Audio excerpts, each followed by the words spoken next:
احمقوں کی ہم نشینی سے بھی حزن و ملال ہوتا ہے۔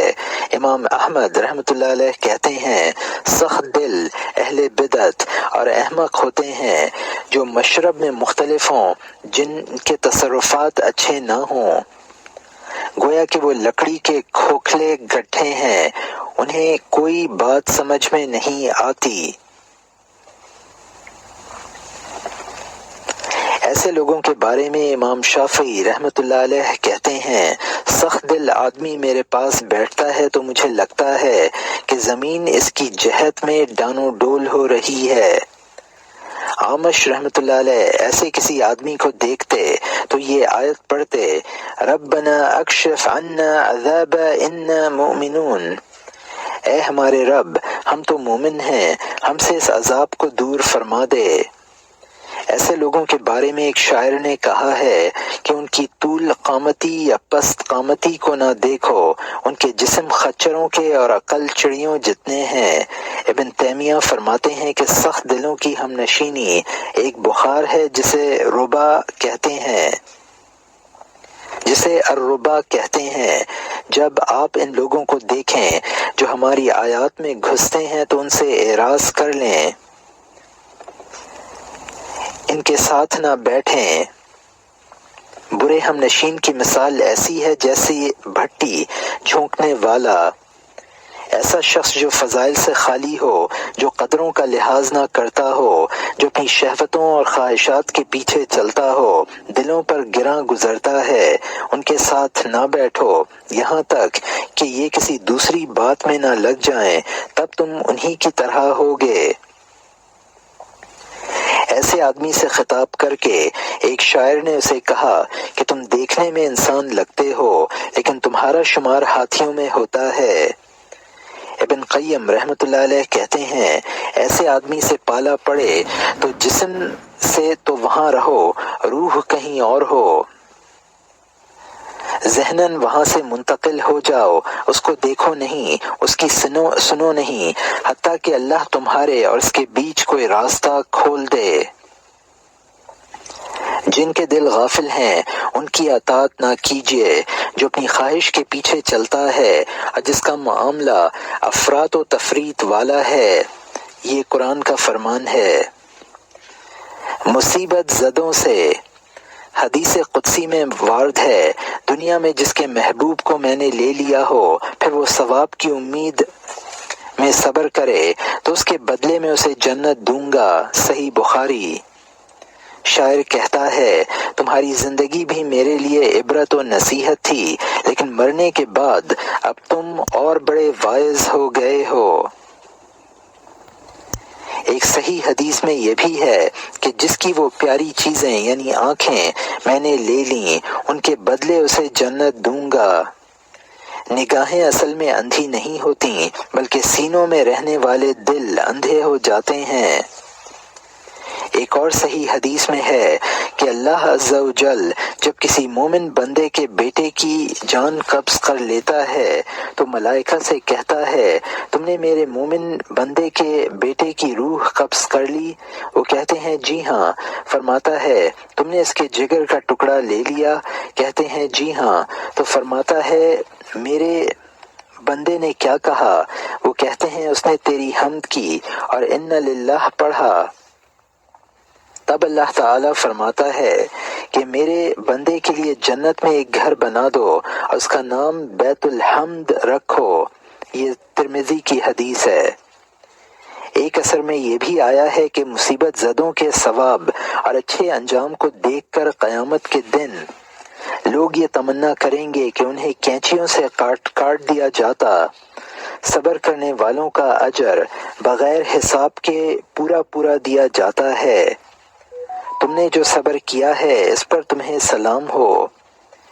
اے ہمارے رب ہمارے اوپر صبر انڈیل دے۔ صبر کرو اور صبر اللہ کے ذریعے ہو۔ صبر کرو بلا شبہ اللہ کا وعدہ حق ہے۔ یہ مختلف قرآنی آیات کے ترجمے ہیں۔ حدیث میں آیا ہے کہ جتنی بڑی آزمائش ہوگی اتنا ہی اجر ملے گا۔ اللہ جب کسی قوم سے محبت کرتا ہے تو ان کو ابتلا میں ڈالتا ہے جو راضی ہو جائے اس سے اللہ راضی ہوگا، جو ناراض ہو اس سے اللہ ناراض ہوگا۔ یہ ترمذی کی حدیث ہے۔ مصائب میں صبر، تقدیر اور اجر 3 چیزیں ہیں۔ آدمی کو جاننا چاہیے کہ جس نے دیا اسی نے لے لیا، جس نے لیا اسی نے دیا تھا۔ اللہ تمہیں حکم دیتا ہے کہ امانتیں امانت والوں کو لوٹا دو، قرآن میں ہے۔ بقول شاعر، مال اور اہل و عیال سب امانت ہیں، ایک دن سب امانتیں واپس ہونی ہیں۔ توحید کی تجربہ گاہیں، توحید کی تجربہ گاہیں جن مقامات پر توحید کا امتحان ہوتا ہے ان میں یہ ہے کہ لوگوں کی تکلیف کو برداشت کیا جائے، درگزر سے کام لیا جائے۔ درگزر میں دل کی صفائی و سلامتی بھی داخل ہے، اور یہ بھی کہ جو برا کرے اس کا بھلا چاہا جائے، اسے نفع اور فائدہ پہنچایا جائے۔ یہی بڑا اور اعلیٰ مقام ہے جس کی ابتدا غصے کو پی جانے سے ہوتی ہے، یعنی جو آپ کو تکلیف دے رہا ہے آپ اسے تکلیف نہ دیں، پھر یہ کہ اس سے درگزر کریں، اس کی لغزش کو معاف کر دیں۔ اس کے بعد احسان کا درجہ ہے، یعنی اس کی برائی کی جگہ آپ اس سے اچھائی کا سلوک کریں۔ فرمایا، جو لوگ اپنا غصہ پی جاتے ہیں اور لوگوں کو معاف کر دیتے ہیں اللہ تعالیٰ ان نیکوکاروں سے محبت کرتا ہے۔ سورہ نمبر 3 آیت نمبر 134۔ بس جو معاف کر دے اور اصلاح کرے تو اسے اللہ کے ہاں بدلہ ملے گا۔ سورہ نمبر 42 آیت نمبر 40۔ چاہیے کہ لوگ معاف کر دیا کریں اور درگزر سے کام لیں۔ سورہ نمبر 24 آیت نمبر 22۔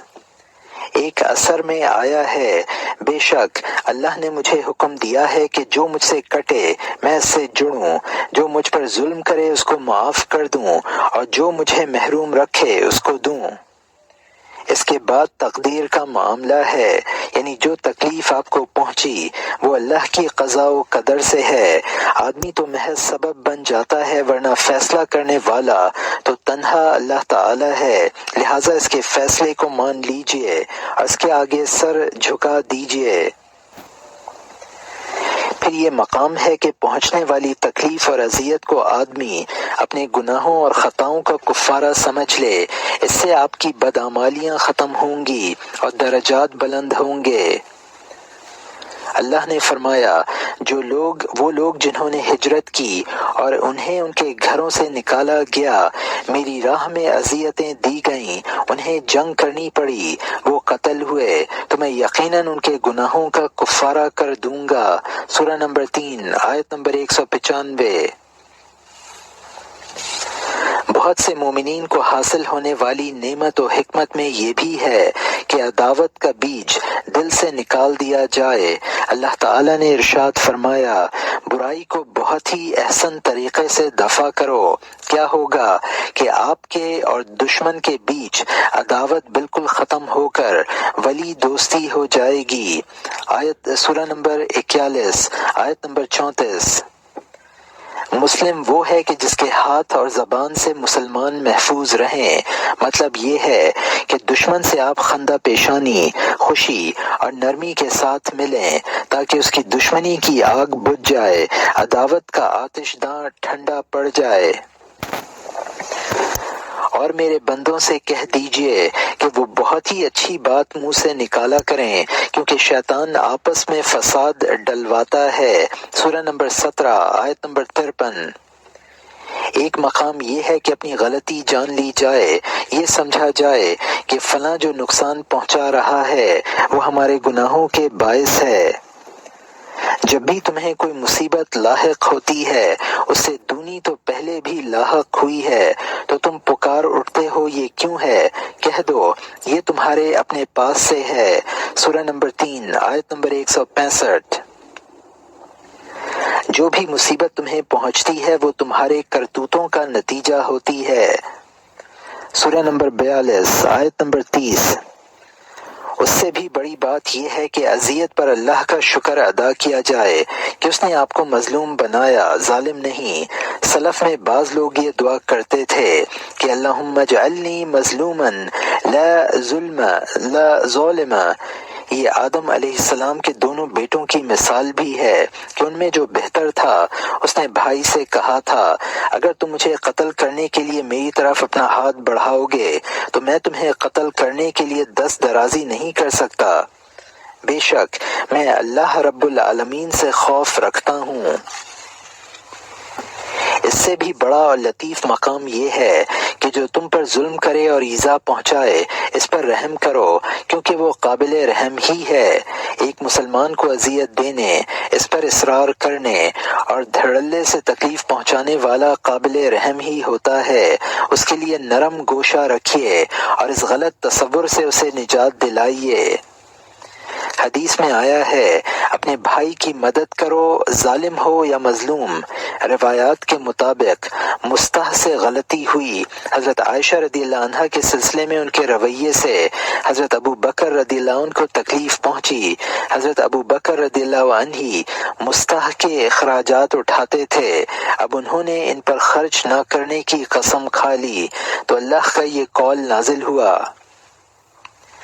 تم میں جو وسعت والے ہیں وہ قرابت داروں، مساکین، مہاجرین پر اللہ کی راہ میں خرچ نہ کرنے کی قسم نہ کھائیں، انہیں معاف کر دیں، درگزر کریں۔ کیا تم نہیں چاہتے کہ اللہ تمہاری غلطیوں کو معاف کر دے؟ سورہ نمبر 24 آیت نمبر 22۔ آیت سن کر حضرت ابو بکر رضی اللہ عنہ نے فرمایا کیوں نہیں، میں تو یہی چاہتا ہوں کہ اللہ میری لغزشیں معاف فرمائے۔ چنانچہ مستح کا خرچہ پھر سے دینے لگے اور ان کو معاف کر دیا۔ عینیہ بن حسن نے حضرت عمر رضی اللہ عنہ سے کہا اے عمر، اللہ کی قسم تم نہ ہمیں ڈھنگ سے دیتے ہو نہ ہمیں عدل سے کام لیتے ہو۔ حضرت عمر رضی اللہ عنہ نے اسے مارنے کا ارادہ کیا تو الحر بن قیس بولے امیر المومنین، اللہ کا ارشاد ہے کہ درگزر کرو، معروف کا حکم کرو اور جاہلوں سے اعراض کرو۔ راوی کہتا ہے کہ یہ سن کر حضرت عمر رضی اللہ عنہ رک گئے کہ وہ اللہ کی کتاب پر مضبوطی سے جم جاتے تھے رضی اللہ عنہ۔ حضرت یوسف علیہ السلام نے اپنے بھائیوں کو معاف کرتے ہوئے کہہ دیا تھا آج تم پر ملامت نہیں، اللہ تمہاری کوتاہی معاف کرے، وہ ارحم الراحمین ہے۔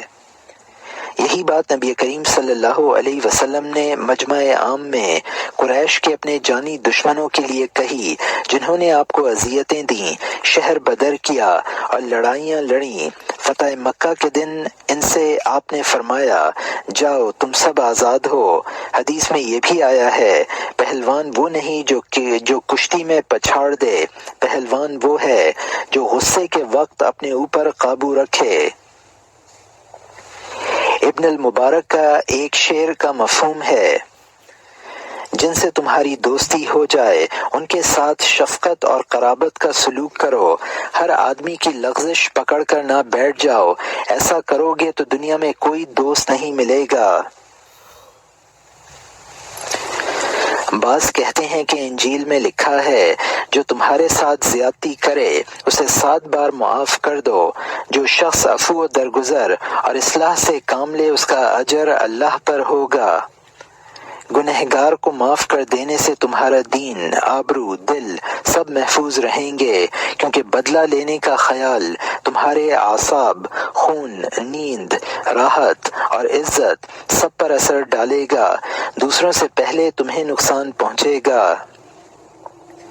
ایک ہندی مثل ہے کہ جو آدمی اپنے آپ پر قابو پالے وہ اس سے زیادہ بہادر ہے جو شہر فتح کرتا ہے۔ فرمایا گیا بلا شبہ نفس انسانی برائی سے بھرا ہے سوائے اس کے جس پر میرا رب رحم فرمائے۔ سورہ نمبر 12 آیت نمبر 53۔ جہاں تک حضرت یونس علیہ السلام کی دعا کا تعلق ہے تو اس میں اللہ کی توحید و تنزیہ بدرجہ کمال پائی جاتی ہے۔ اس میں بندہ عاجزی و انکسار سے اپنے ظلم و گناہ کا اعتراف کرتا ہے جو کہ کرب اور رنج و فکر کے ازالہ کا سبب ہے اور اللہ تعالی سے ضرورتیں پوری کرانے کا سب سے بلیغ وسیلہ ہے۔ کیونکہ توحید و تنزیہ میں اللہ کے لیے تمام کمالات کا اثبات اور ہر نقص و عیب اور تمثیل کی نفی ہے۔ اپنے ظلم کے اعتراف کے معنی یہ ہیں کہ بندہ شرع اور ثواب و عقاب پر ایمان رکھتا ہے اور عاجزی سے اللہ کی طرف رجوع کر رہا ہے، اپنی غلطی مان رہا ہے اور اپنی بندگی اور رب تعالی کے سامنے اپنی محتاجی کا اعتراف کر رہا ہے۔ یعنی اس دعا میں 4 امور یکجا ہو گئے: توحید، تنزیہ، عبودیت اور اعتراف۔ صبر کرنے والوں کو بشارت دو، جن کو اگر مصیبت پہنچ جائے تو وہ بول پڑیں اِنَّ لِلَّهِ وَإِنَّا إِلَيْهِ رَاجِعُونَ۔ یہی وہ لوگ ہیں جن پر ان کے رب کی رحمت اور کرم ہوگا، یہی راہ یاب ہیں۔ یہ اللہ تعالیٰ کا فرمان ہے۔ ظاہر و باطن دونوں پر توجہ دیں۔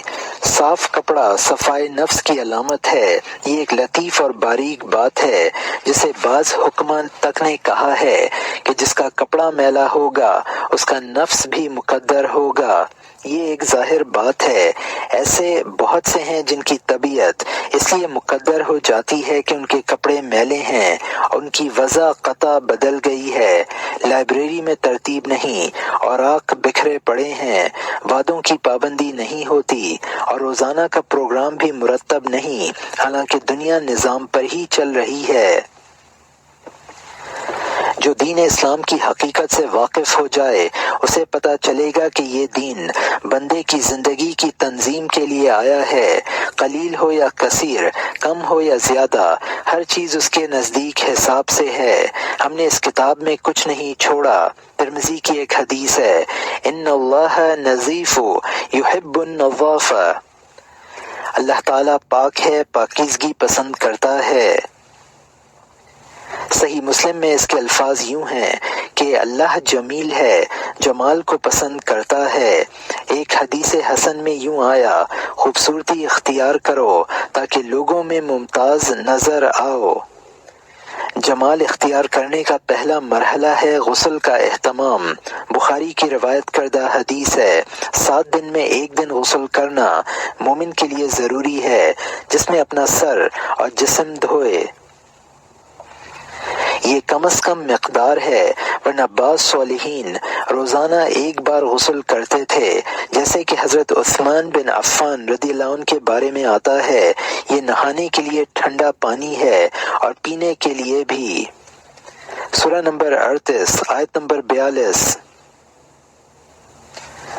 جمال اختیار کرنے کے چند فطری امور ہیں، یعنی داڑھی بڑھانا، مونچھ کتروانا، ناخن ترشوانا، جسم سے زائد بال ہٹا دینا، مسواک کرنا، خوشبو لگانا، دانتوں میں خلال کرنا، صاف کپڑے پہننا، کپڑے صاف کرنا، اپنے ظاہر پر توجہ دینا۔ اس سے سینے میں کشادگی اور وسعت پیدا ہوگی۔ اسی میں سفید رنگ کا کپڑا پہننا بھی ہے۔ حدیث میں ہے، سفید کپڑے پہنو اور اسی میں اپنے مردوں کو دفن بھی کرو۔ امام بخاری رحمۃ اللہ علیہ نے ایک باب ہی باندھا ہے، باب لبس البیاض۔ اس میں یہ بھی نقل کیا ہے کہ ملائکہ سفید کپڑوں میں آتے ہیں، ان کے عمامے بھی سفید ہو سکتے ہیں۔ انہی اسباب میں یہ بھی ہے کہ کاموں کے اوقات کا کاپی میں لکھ لیے جائیں، وقت کی تنظیم ہو، پڑھنے کا وقت الگ، عبادت کا الگ، مطالعہ کا الگ اور آرام کا الگ ہو۔ ہر ایک کام کے لیے وقت متعین ہے۔ سورہ نمبر 13 آیت نمبر 38۔ تمام چیزوں کے خزانے ہمارے پاس ہیں، ہم اسے معلوم مقدار میں ہی نازل کرتے ہیں۔ سورہ نمبر 15 آیت نمبر 21۔ کانگریس کی لائبریری میں ایک بورڈ ہے جس پر لکھا ہے، کائنات ایک نظام پر مبنی ہے۔ یہ بالکل درست ہے۔ آسمانی شریعتوں میں تنظیم و تربیت کی تعلیم ہے۔ اللہ تعالیٰ نے متعدد جگہ ارشاد فرمایا ہے کہ کائنات فضول اور بیکار پیدا نہیں کی گئی، بلکہ وہ ایک اندازہ و اسکیم پر مبنی ہے۔ کانگریس کی لائبریری میں ایک بورڈ ہے جس پر لکھا ہے کائنات ایک نظام پر مبنی ہے۔ یہ بالکل درست ہے۔ آسمانی شریعتوں میں تنظیم اور تربیت کی تعلیم ہے۔ اللہ تعالیٰ نے متعدد جگہ ارشاد فرمایا ہے کہ کائنات فضول اور بیکار پیدا نہیں کی گئی بلکہ وہ ایک اندازہ و اسکیم پر مبنی ہے۔ سورج چاند سب مقررہ نشانے پر چلے آ رہے ہیں۔ نہ سورج کو چاند چھو سکتا ہے نہ رات دن سے پہلے آ سکتی ہے۔ یہ سب اپنے دائرے میں گھوم رہے ہیں۔ چاند کی ہم نے منزلیں طے کر دی ہیں، حتیٰ کہ وہ ایک مقام پر کھجور کی سوکھی ٹہنی کی مانند نظر آتا ہے۔ ہم نے رات اور دن دونوں کو نشانی بنایا ہے۔ جب رات کی نشانی ختم ہو جاتی ہے تو دن کو لے آتے ہیں تاکہ تم اپنے رب کا فضل تلاش کرو اور سالوں کی گنتی اور حساب جان لو۔ ہم نے ہر چیز کو کھول کھول کر بیان کر دیا ہے۔ اے ہمارے رب، تو نے یہ سنسار یوں ہی نہیں بنا دیا۔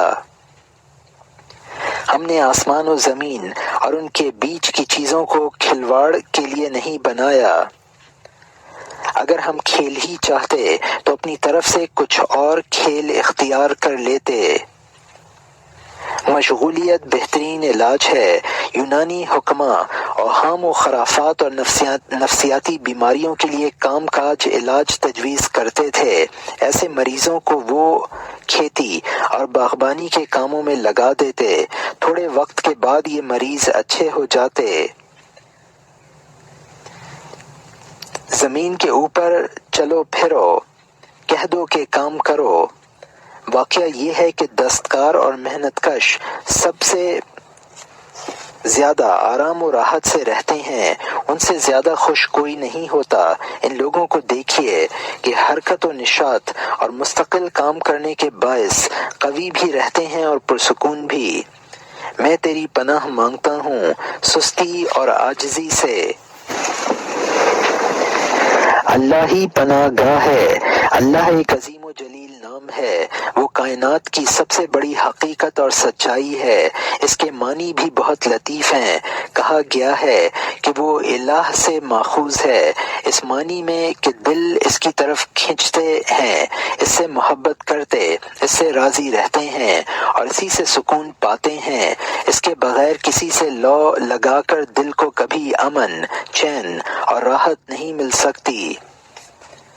اسی لیے نبی صلی اللہ علیہ وسلم نے چہیتی بیٹی حضرت فاطمہ رضی اللہ عنہا کو دعا الکرب سکھائی کہ اللہ اللہ ربی لا اشرک بہ شیئا۔ حدیث صحیح ہے۔ قرآن میں فرمایا کہ وہ اللہ ہے، پھر اس کو چھوڑ دو، یوں ہی کھلواڑ کرتے ہیں، پھر ان کو چھوڑ دو، یوں ہی کھیلتے ہیں۔ اللہ ہی اپنے بندوں پر قاہر ہے۔ وہ اپنے بندوں کے ساتھ لطف سے پیش آتا ہے۔ انہوں نے اللہ کی کما حقہ قدر نہیں کی، حالانکہ زمین ساری اس کے قبضے میں ہے۔ قیامت کے دن تمام آسمان اس کے دائیں ہاتھ میں لپٹے ہوں گے۔ اللہ جو یہ اس کے شریک کرتے ہیں اس سے بہت بالا ہے۔ جس دن ہم آسمان کو ایسے لپیٹ دیں گے جیسے اوراق فائل میں لپیٹتے ہیں۔ آسمان و زمین کو اپنی جگہ سے بے جگہ ہونے سے اللہ روکے رہتا ہے۔ میں اللہ پر ہی بھروسہ کرتا ہوں۔ بندے کو جس چیز سے سب سے زیادہ خوشی ملتی ہے وہ ہے اس کا رب تعالی کی طرف جھکنا، اس پر بھروسہ کرنا، اس کی حفاظت، خبرگیری اور سرپرستی کو اپنے لیے کافی سمجھنا۔ فرمایا، کیا اس کا کوئی ہم نام جانتے ہو؟ میرا ولی تو اللہ ہے جس نے کتاب نازل کی جو صالحین کا دوست ہے۔ سورہ نمبر 7 آیت نمبر 96۔ جان رکھو اللہ کے دوستوں کا نہ خوف ستاتا ہے اور نہ وہ غمگین ہوتے ہیں۔ الا اولیاء اللہ لا خوف علیہم ولا هم یحزنون۔ سورہ نمبر 10 آیت نمبر 62۔ 3 متفق علیہ چیزیں: قلب کو اضطراب سے بحث کرنے والی بہت سی کتابیں میں نے پڑھی ہیں، جن میں سلف، محدثین، ادیبوں، ماہرین تربیت اور مورخین وغیرہ کی کتابیں بھی ہیں، اور جدید دور کے مجلات اور مشرق و مغرب میں لکھی جانے والی کتابیں، رسائل اور جرائد بھی 3 نقطوں پر سب کو متفق پایا کہ جو شفا، عافیت اور انشراح صدر کا طالب ہو وہ ان پر عمل پیرا ہو۔ پہلا، اللہ تعالیٰ سے تعلق، اس کی بندگی و اطاعت، اس کی پناہ، یہ ایمان کے مہمات مسائل میں سے ہے۔ اس کی عبادت کرو اور عبادت پر جمے رہو۔ دوسرا، ماضی کے فاعل اس کے المیوں، آنسوؤں، غم و فکر اور مصائب و آلام سمیت بند کر کے الگ ڈال دیں، نئے دن کے ساتھ نئی زندگی شروع کریں۔ یاد ماضی عذاب ہے یا رب، چھین لے مجھ سے حافظہ میرا۔ تیسرا، مستقبل جو نظروں سے اوجھل ہے اس کی فکر نہ کی جائے، اس کی توقعات، انتظار اور اندیشوں میں نہ پڑیں، بس آج کے دن کا خیال کر کے زندگی گزاری جائے۔ حضرت علی رضی اللہ عنہ نے فرمایا، لمبی امید ہرگز نہ باندھو کیونکہ وہ غفلت پیدا کرتی ہے۔ انہوں نے سمجھا کہ وہ ہماری طرف لوٹ کر نہیں آئیں گے۔ سالوں پہلے سے بہت سے لوگوں کو جانتا ہوں جو مختلف امور، حوادث اور واقعات کے انتظار میں بیٹھے ہیں جن سے اپنے اوپر غیروں کا خوف طاری کرتے رہتے ہیں۔ اللہ کی پناہ، ان کی زندگی بالکل تاریک ہے۔ ان کی مثال ایسی ہے جیسے چین کے قیدیوں کی جن کو پانی کی نالی کے نیچے بٹھا کر لمحہ بلمحہ قطرہ قطرہ پانی ان پر گرایا جاتا ہے۔ قیدی بیچارہ ہر آن ایک قطرے کا انتظار کرتا ہے، آخر کار اسے جنون لاحق ہو جاتا ہے، عقل کھو جاتی ہے۔ یہی حال اہل دوزخ کا بھی ہوگا، جیسا کہ فرمایا، نہ ان کو موت دی جائے گی نہ عذاب میں تخفیف ہوگی۔ سورہ نمبر 35 آیت نمبر 36۔ وہ اس میں نہ مریں گے نہ جئیں گے، آیت نمبر 87، سورہ نمبر 87 آیت نمبر 13۔